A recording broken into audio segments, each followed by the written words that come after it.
a respeito do projeto que está no Congresso, a PEC 233 de 2008. Não é? Quero saber a opinião dos pré-candidatos a respeito desse projeto e o que eles propõem para resolver esse problema dessa relação tão difícil entre os entes federados. Eu e a Marina temos um problema em comum, terrível, que chama-se garganta. Essa história de campanha se faz andando, é conversa, se faz com a garganta. E a nossa garganta está vulnerável. Eu até já estou sugerindo uns remédios para ela. Não porque eu seja hipocondríaco, mas porque a gente deve dar uma dica. Mas olha... O Ministério da Saúde vai pegar ele, hein? Mas eu quero dizer o seguinte, Marina.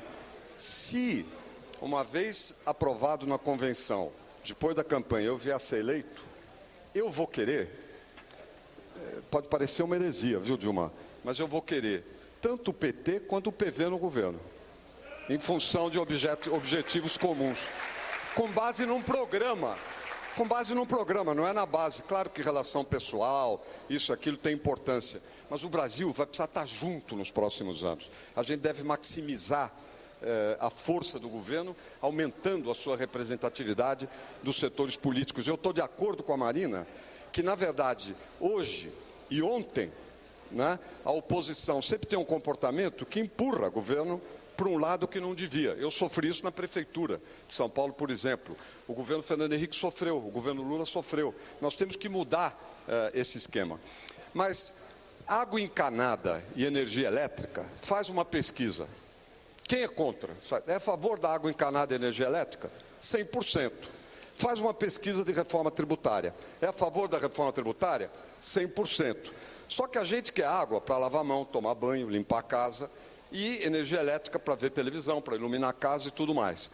Agora, reforma tributária, todo mundo quer coisa diferente, né? Eu me lembro, quando estava no governo, na área do planejamento, chamei o presidente da Câmara e falei, escuta, o que você quer com a reforma tributária? Mais dinheiro para municípios. Depois, com o empresário, o que você quer da reforma tributária? Pagar menos imposto. Vai para os estados? Mais dinheiro para os estados. E dependendo dos setores, né, também vem, o meu setor precisa ter isso, exportação, aquilo, etc. Ninguém pensa igual. O Vigílio Guimarães foi um mártir desse assunto, você deve ter sofrido como nunca na sua vida. E porque ele chegou a ser relator num certo momento. Na verdade, o Mitre pergunta do projeto. Eu falo daquele que foi preparado pelo relator, né? Ele foi a Mato Grosso, e aí, qual é o problema de Mato Grosso do Sul?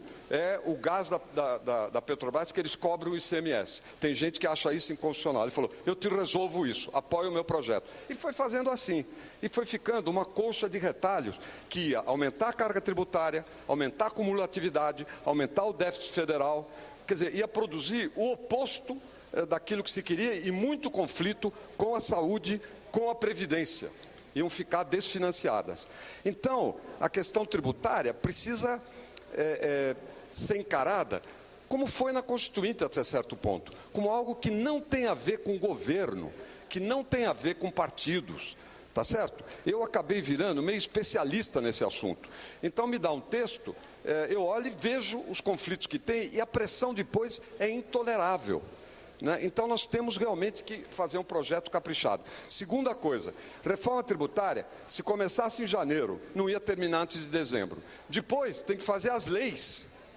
As leis são complexas. Todo mandamento constitucional, no caso tributário, vai exigir lei. Ora, isso é um ano. Depois, prazo para implantação, porque não se pode sair de um esquema para o outro, assim, do dia para a noite. Tem que ser gradual. Isso demora 3, 4 anos. E o que nós vamos fazer enquanto isso? Não estou dizendo, viu, Mitre, que não deva batalhar. Estou dando avaliação de que tive a experiência nessa matéria. Agora, mesmo na Constituinte, demorou 2 anos para fazer. Agora, o que nós precisamos fazer? É mecanismos de curto prazo. Eu volto àquele ponto. Generosidade com chapéu alheio? Não. Principalmente dos municípios pobres, menores do Brasil afora. Tem que ter a compensação automática do IPI. Não basta a intenção. O governo Lula teve, eu disse, foi a primeira vez que um governo teve, boa intenção. Devolveu, deu dinheiro para compensar perdas do FPM. Isso não tinha acontecido. Só que as perdas foram 3,5 bi e foi dado 2 bi. Neste ano está caindo. E aí não tem compensação. Continuou um arraste, um efeito que vem do ano passado. Outro assunto, eu não sei o que é 45, você diz para todo mundo, vão dizer, daqui a pouco vai ter protesto na Justiça Eleitoral. O que é 45? 45 segundos. Ah, tá. Bem, mas ele fica repetindo 45. Agora, deixa eu só dizer uma coisa. A outra questão chama-se emendas. Eu fui relator na Constituinte também do capítulo orçamentário. E lá nós restituímos as emendas dos parlamentares. É trololó dizer que emenda de deputado ou senador é porcaria. Quase todas são essenciais. O que o governo precisa fazer? Eu fiz isso em São Paulo, na prefeitura, e fiz isso no governo e no Ministério da Saúde. Cumprir rigorosamente as emendas aprovadas. Isso é dinheiro, são convênios. E isso é recurso para a prefeitura, tá certo? Então tem aí um problema, depois eu vou mencionar em relação à questão dos investimentos.